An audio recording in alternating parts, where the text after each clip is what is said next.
Isang mapagpalang araw po sa ating lahat. Nais ko pong magpapakilala sa inyo. Ako po ay si Esther S. Marasigan, punong barangay ng Mendez Crossing West.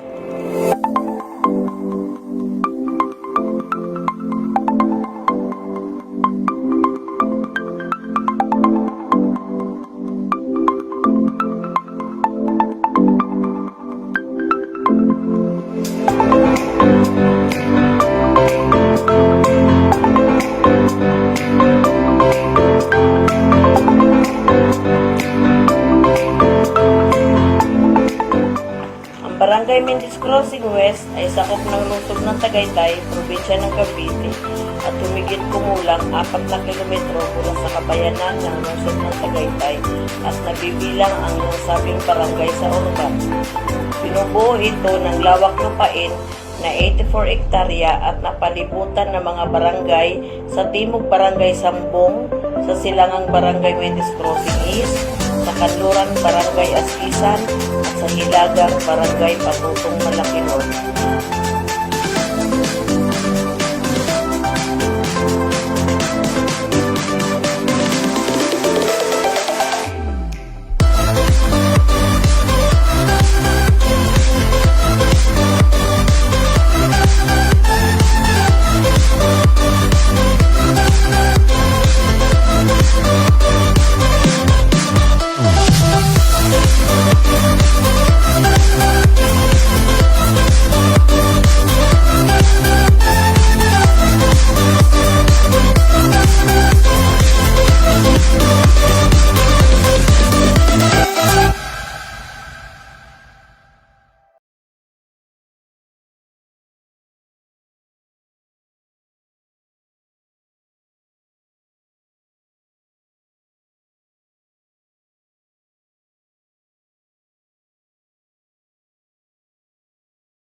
Ako po si Honorable Daniel Dumangas, Committee on Infant and Young Child Feeding. Tutok sa unang 1,000 araw. First 1,000 Days Babies.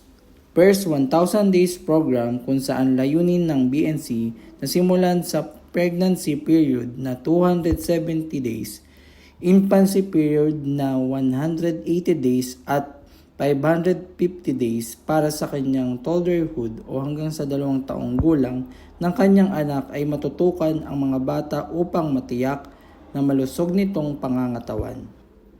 Tutok Home Visit Program ay patuloy na pagkampanya at pag-home visit sa mga buntis at nanganak na nanay sa barangay. Ito ay upang masiguro na magkaroon sila ng sapat na kaalaman at check-up sa panahon ng kanilang pagbubuntis. Ipinaliliwanag din ng kahalagahan ng mga ito sa kanila at sa baby na sa gayon, lahat ng bitamina na kailangan nilang mag-ina ay mabigay sa kanila gaya ng perosulfate ay kailangan nila makumpleto ng 6 na buwan o 180 tubs sa panahon ng kanilang pagbubuntis.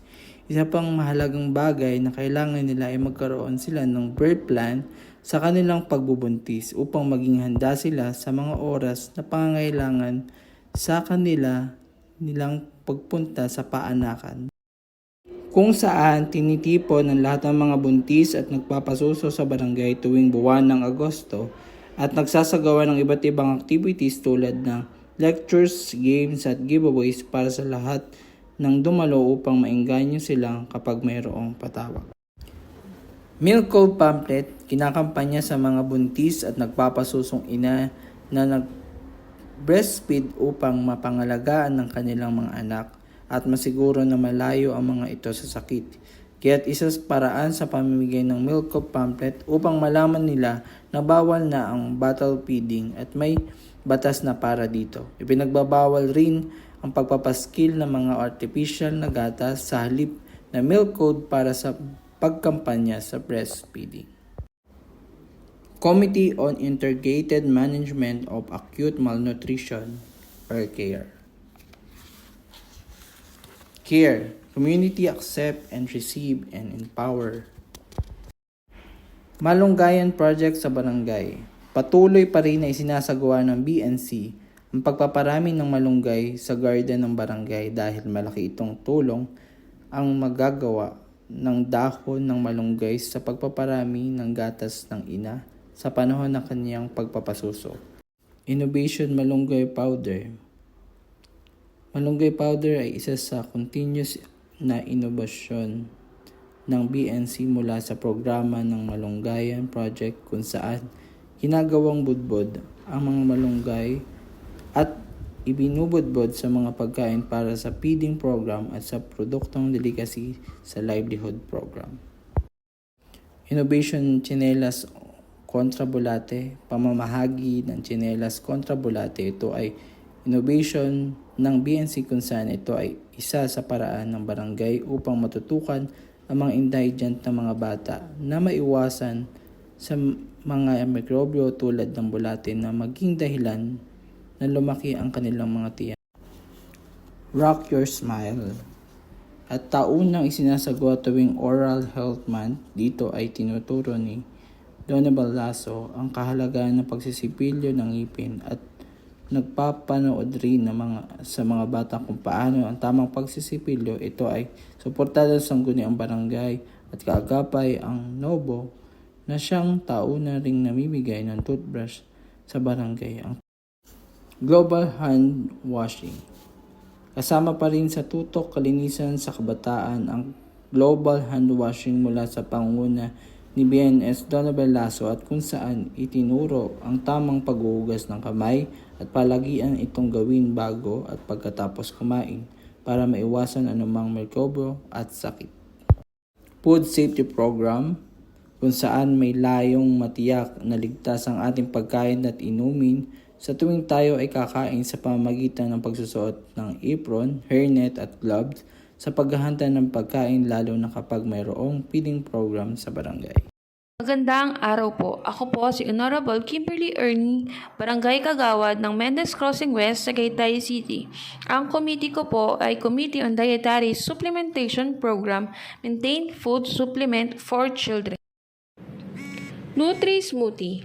Napakahalaga ng mga prutas sa pagdadayeta ng mga bata para sa malaking halaga ng mga bitamina, mineral, hibla at lahat ng uri ng mahahalagang nutrisyon para sa organismo ng mga maliliit. Mommy's Feeding. Ang aming innovation na Mommy's Feeding ay programang para sa mga indigent pregnant mother kung saan 5 nanay na buntis ang nabiyayaan ng programang ito. Ito ay sinasagawa sa araw ng Biyernes o Buntis Day dahil sa araw na ito ay nagpapacheck up ang mga buntis sa barangay. Innovation ng Milk Bomb Cookie for Preggy. Milk Bomb Cookies for Preggy, innovation ni BNS Donabel Lasso kung saan binigyan ng twist na malunggay. Ito ay programa ng BNS sa tulong sa mga nanay na mas mapadami pa ang kanilang gatas. Tutok Hatid Feeding Program. Ang innovation na Tutok Hatid Feeding Program ay isang mabisang paraan para ma-maintain ng BNC ang tamang timbang at mapanatiling normal ang mga bata para masiguradong makakain nila ang mga naihandang mga pagkain. Itlog Handog ng Tanod. Ang Itlog Handog ng Tanod ay innovation ni BNS Donabel Lasso. Ito ay mula sa 120 days feeding na gatas at itlog. Dahil sa mayroon na ang barangay na poultry Tagalog na manok, ay malaking tulong upang ang mga itlog na ito ay maipamahagi sa batang benepisyaryo nito.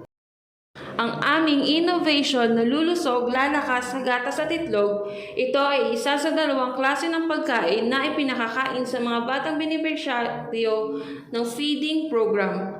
Isinasagawa ang libreng pagpapakain ng itlog at gatas sa loob ng 40 days kung saan gumagastos ng halagang 15,600 mula sa pondo ng barangay at IGP na INT for a cost kung saan 3,780 ang halaga ng itlog at may total na 19,380 ang nagastos sa pagpapakain sa loob ng 20 days feeding. Pinggang Pinoy Meal. Ang Pinggang Pinoy Meal Feeding ay isang klase ng pagkain inihahatid sa mga bata. Ito ay sinasagawa sa loob ng 80 days pagkatapos ng 40 days na gatas at itlog. Ang aming innovation na menu plan ay innovation ng aming BNS sa si Donna Velasco kung saan pangunahin itong ginagamit sa pagpaplano ng mga iluluto para sa feeding program. Dito, nakalista ang mga menu sa loob ng 120 days feeding ng mga preschool children. Nutri-Food Magazine. Ito ay naglalaman ng mga pag-aaral ng promotion on good nutrition mula sa pag-aaral sa pabasa sa nutrisyon, vegetable education, egg education, at infant and young child feeding. Nutri-Smoothie Book. Napakahalaga ng mga prutas sa pagdadayeta ng mga bata para sa malaking halaga ng mga bitamina, mineral, hibla at lahat ng uri ng mahalagang nutrisyon para sa organismo ng mga maliliit. Ayon sa mga rekomendasyong nutrisyonal, ang mga bata ay dapat kumuha ng 5 piraso ng prutas sa isang araw. Isang mahalaga na maaaring mahirap makamit dahil mahirap ipakilala ang 5 prutas sa dayeta ng mga bata araw-araw. Ito ay naglalaman ng mga pag-aaral ng promosyon nutrisyonal. Magandang araw po. Ako po si Honorable Kimberly Ernie, kagawad ng Mendez Crossing West, Tagaytay City. Ang akin pong committee ay Committee on Nutrition Promotion for Social Behavior Change, Light of Nutrition. Ang aming innovation na kabataan team building ay ginagaanap taon-taon. Ito ay sinasagawa upang magkaroon ng pagkakaisa ang mga kabataan ng Mendez Crossing West. Binigyan sila ng isang araw kung saan magkakaroon sila ng bonding at pag-uusapan ang mga activities pa na kanilang sasalinan. Aktibidad sa barangay kasama na ang sports. Barangay Team Building. Ang aming Barangay Team Building ay ginaganap taon-taon.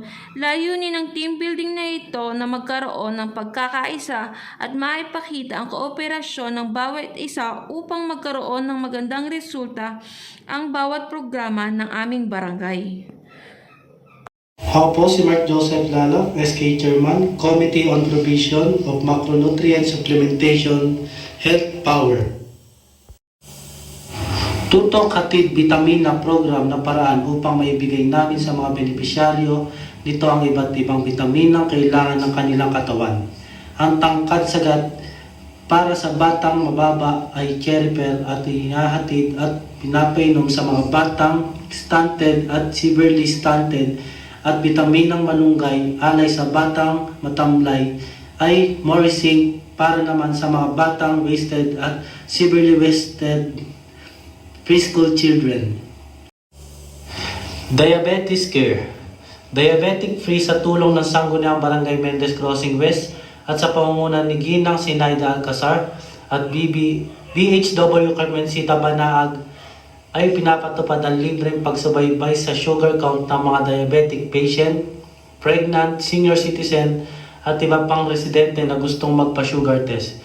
Ito ay ginagawang libre at ito ay sinasakatuparan tuwing huling Martes ng buwan sa Barangay Health Center Mendez Crossing West. Honorable Gloria Pereña, Committee on Mandatory of Food Fortification, Making Community Welfare. BNC Nutri-Store, ito ang patuloy na ipinatutupad ng BNC ang pagbebenta sa mababang halaga ang mga produkto may sangkap Pinoy Seal at either salt ang tinitinda. Isa itong pagkampanya ng BNC upang gayahin at payabungin ang mga pagtangkilik sa mga produkto may sangkap Pinoy Seal at gayon din ang either salt sa paggamit nito. BNC Nutri Coupon. Ito ay diskwento card mula sa innovation ng BNC kung saan nabibiyayaan ang mga indigent resident ng barangay. Nakapuloob dito ang mga benepisyo na maaaring makuha kapag nagkaroon nito, sa pamamagitan ng pagpapakita nito kapag bumili sa tindahan ng barangay at kapag pupunta ng barangay ay makukuha mo ang libre o may diskwento ang mga produkto ng barangay. Fortified Campaign. Pinaiigting ng BNC sa pangungunan ng BNS, mga kagawad at PBHW ang pagkampanya sa mga tindahan na magkaroon ng mga produkto may sangkap Pinoy Seal upang masigurado na ang mga tinitinda nila ay pinagyaman o fortified ng mga bitamin at mineral. Pinapaalam rin sa kanila ang kahalagahan ng pagkakaroon ng sangkap Pinoy Seal sa isang produkto. Hindi lamang ito makikita sa mga junk foods, kundi pati na rin sa mga palaman, biskwit at mantika ay pinagyaman din. Goiter Pamphlet ay patuloy na isinasagawa ng BNS Donabel Lasso mula sa programang Goiter's Awareness Month, kung saan ito ay naglalaman ng mga kaalaman tungkol sa sakit na goiter at kung paano ito may iwasan. Pangunahing nabibigyan ng goiter pamphlet ay ang mga kababaihan sa kadahilanang mas madaling kapitan ng goiter ang mga kababaihan. Magandang araw po. Ako po si Honorable Binacio Sardiniola Jr., Kagawad, Committee on Nutrition on Emergencies. Go BNC for Emergency. Tulong Kalinga sa Kalamidad. Tulong Kalinga sa Kalamidad Program sa tuwing magkakaroon ng bagyo ay nakahanda ang mga Barangay Nutrition Cluster ng Barangay Mendez Crossing West upang umalalay sa mga residente ng barangay. Isang paraan upang matulungan ang aming mga nasasakupan ay ang pagbibigay sa kanila ng mga relief goods at mga damit na maaari pang gamitin. Ang mga damit na ito ay mula sa mga concerned citizen ng barangay na nais makatulong sa mga naapektuhan ng bagyo. Mula pa rin sa pakikipag-ugnayan ng sanggunian ng barangay sa DSWD, ay kasama silang bumababa sa mga depressed purok upang interviewin ang mga head of the family kung ano ba ang naging pinsala ng bagyo sa kanila at kaisa rin sila sa pamimigay ng mga relief goods sa mga ito. Sagip Gutom Program. Sagip Gutom Program ay isinasagawa sa tuwing magkakaroon ng bagyuman o sakuna sa aming barangay, kung saan ang mga tanim ay binabahagi din sa mga indigent resident sa barangay. Prioridad din ng BNC ang mauna ang nutrisyon ng kabataan at ng mga buntis. Kasabay nito ang pamimigay ng relief goods at mga damit dito. Nutrition Care. Barangay Nutrition Care, ang pondo ng innovation na ito ay mula sa ambagan ng Barangay Nutrition Council sa pangunguna ng Barangay Chairman Esther Marasigan na gumastos ng halagang 20,000. Ito ay pinaghatian ng 9 na miyembro ng council mula sa kapitan kasama ang 7 konsehal at SK chairman. Ang programang ito ay pinagkakaloob lamang sa mga residente ng barangay na may kapansanan at walang kakayahan na makabili ng kanilang pangangailangan. I Am Ready Pamphlet. MCW I Am Ready Pamphlet ay programa ng Barangay Nutrition Cluster kung saan naglalaman ito ng mga kahandaan sa mga disaster na nararanasan sa barangay. Mayroon itong paraan kung paano makakaiwas sa sakuna at mga kailangang ihanda at ayusin upang makaiwas sa sakuna. Layunin ng nasabing innovation na ito na mabigyan ang mga residente ng mga mahalagang gawain kung sakaling magkaroon man ng sakuna o bagyo. Ako po si Mark Joseph Lala, SK Chairman, Committee on Overweight and Obesity Management and Prevention Program, VNC Mover. Kabataan Stickers, laro mo para sa kalusugan. Isa sa unang programa na sangguniang kabataan ay ang pagkakaroon ng fundraising upang kanilang may sakatuparan ng mga aktibidad na kanilang gagawin at nauna na sa kanilang ginawa ang Kabataan Sticker kung saan ang mga nalikom na pondo ay kanilang gagamitin sa pagkakaroon ng pagkaro sa barangay. Dahil hindi sasapat ang nakalaang pondo sa kabataan, kaya naisagawa ang innovation na ito. Hatid karunungan, nagtuturo ang BNS Donabel Lasso ng iba't ibang topic sa iba't ibang residente ng barangay upang malaman nila ang kahalagahan ng tamang healthy diet. Hindi porket masustansya ng pagkain ay ganun na lamang. Kailangan pagplanuhan ng diet ng katawan upang maiwasan ang deficiency o excess sa mga vitamina at mineral. Ang mga nanay ng daycare ng barangay ang benepisyo nito. Zumba Challenge. Sa pangunguna ni Kapitan Esther Marasigan ay palagyan ang pagkakaroon ng Zumba sa barangay kung saan nagiging challenge ito sa mga residente na hindi marunong magsayaw. Dahil sa dami ng nakikisa, mga bata, matanda, kababaihan at kalalakihan ay nagiging maganda ang kinalalabasan ng Zumba sa barangay. Nabigyan ng tumbler ang mga napiling overweight resident na bigay todo sa pagsumba. Mula sa kaliwa, si Anagad Pandan at Jerwin Nubabos naman sa kanan. Palarong Pinoy, gawin sa barangay, isa buhay natin. Ipinatupad ang pagsasagawa ng Palarong Pinoy na mula sa pangunguna ng Sangguniang Kabataan kung saan sinasagawa ito tuwing araw ng pista sa pabahay at habulan ng baboy naman noong Setyembre. Layunin ng programang ito na hindi makalimutan ng mga residente ng barangay ang mga karaniwang laro ng mga Pinoy.